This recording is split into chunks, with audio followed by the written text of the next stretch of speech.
IPhone కొనివ్వలేదని యువకుడు suicide చేసుకున్నాడు. విశాఖ జిల్లా పెందుర్తిలో ఈ విషాదం చోటు చేసుకుంది. ఇంట్లోనే ఉరి వేసుకున్నాడు యువకుడు మారుతి కెవిన్.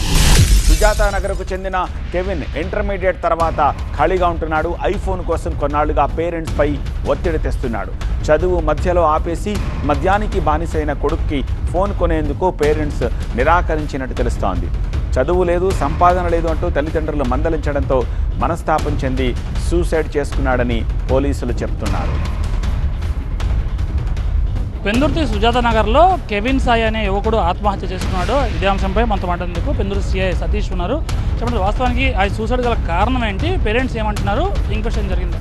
యాక్చువల్గా సుజాత నగర్ టీచర్స్ లేవంట్ ఏరియా అండి. దాంట్లోనే మనకి సాయంత్రం అరౌండ్ 7 o'clock ఇలా ఇంటిమేషన్ వచ్చింది. వెంటనే రష్ అయ్యారు. వెళ్ళిన తర్వాత వెంటనే వాళ్ళు దించేశారనమాట. యాక్చువల్గా ఆ అబ్బాయి ఏజ్ 26 years అండి. ఇంటర్మీడియట్ చదువుకున్నాడు, ఖాళీగా ఉన్నాడు. మధ్యాహ్నం కొంచెం బానిస అయిపోయి ఈ మధ్యాహ్నం బాగా వాళ్ళ అమ్మగారు నాన్నగారు పాపం బాధపడుతున్నారు. ఈ మధ్య ఐఫోన్ ఏదో కొనమన్నారు, దాని గురించి ఇద్దరు డిస్కషన్ అయింది. అంటే ఇతనికి ఏం సంపాదించడం ఏం చేయట్లేదు, ఇంటి ఖాళీగా ఉన్నారని చెప్పి అంటున్నారు. ఇద్దరు డిస్కషన్ వల్ల పాపం ఆయన సడన్ ప్రొవకేషన్లో తీసుకుని వెంటనే రియాక్ట్ అయ్యారు, కానీ అప్పటికే చనిపోయారండి. ఇంట్లోనే సూసైడ్ బెడ్ ఉందండి. హ్యాంగ్ అండ్ పైన హుక్ హ్యాంగ్ చేసుకున్నారు. వెంటనే మనం దించిన వెంటనే లెగేజ్ మార్క్ ఉందండి మనకి లెఫ్ట్ రైట్. సో అడిగా వాళ్ళ పాపం పేరెంట్స్ చాలా బాధలో ఉన్నారు. అప్పటికే ఏం చెప్పలేకపోతున్నారు.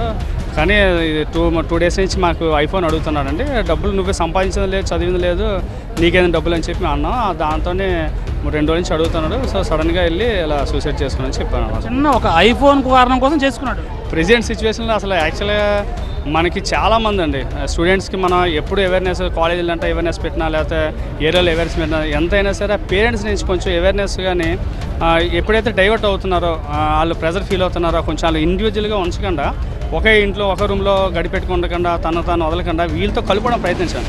ఎప్పుడైనా ఏ పేరెంట్ అయినా సరే వాళ్ళ పిల్లలు ఎవరైనా ఇప్పుడు అడల్ట్ ఉత్తర కామర్స్ వెళ్ళిపోయిన తర్వాత, అంటే ఇంటర్ అయిన తర్వాత, డిగ్రీ అయిన తర్వాత, ఇంజనీరింగ్ అయిన తర్వాత వాళ్ళు కొంచెం ప్రెజర్తో ఎప్పుడు ఉంటారు. ఏం చేతంటే జాబ్ రాలేదని, పక్క జాబ్ వచ్చిందని చెప్పి ఇంటి దగ్గర నుంచి ఏం చేయట్లేదని చెప్పి అంటుంటారు. కాబట్టి దాన్ని చేయాలంటే పేరెంట్స్ ఎప్పటికప్పుడు అతని యొక్క మూమెంట్ వాచ్ చేస్తూ వాళ్ళ కలుపుకొని తినేటప్పుడు కానీ, వాటితో మాట్లాడినప్పుడు కానీ, ఎక్కడ తీసుకెళ్ళి ఇండివిజువల్గా ఎప్పుడు వదలకూడదని చెప్పి ప్రతి పేరెంట్కి ఆరాం చేస్తే అతనికి కౌన్సిలింగ్ ఇచ్చి నచ్చ చెప్పాలి తప్ప ఒంటరి వదలకూడదు. తర్వాత వాళ్ళు కొంత ఏజ్ వచ్చిన తర్వాత వాళ్ళు ఏంటంటే ఇండివిజువల్కి ఇష్టపడతారు, నేను చెప్పింది రైట్ అని దానికి వెళ్తారు. సో పేరెంట్స్ అనేటప్పుడు వాళ్ళ మార్గంలో వెళ్తూ తీసుకురావాలి తప్ప కానీ ఇలాంటి చిన్న అసలు కొట్టలేదు, ఏం చేయలేదు, జస్ట్ మాట అన్నాడు అంతే.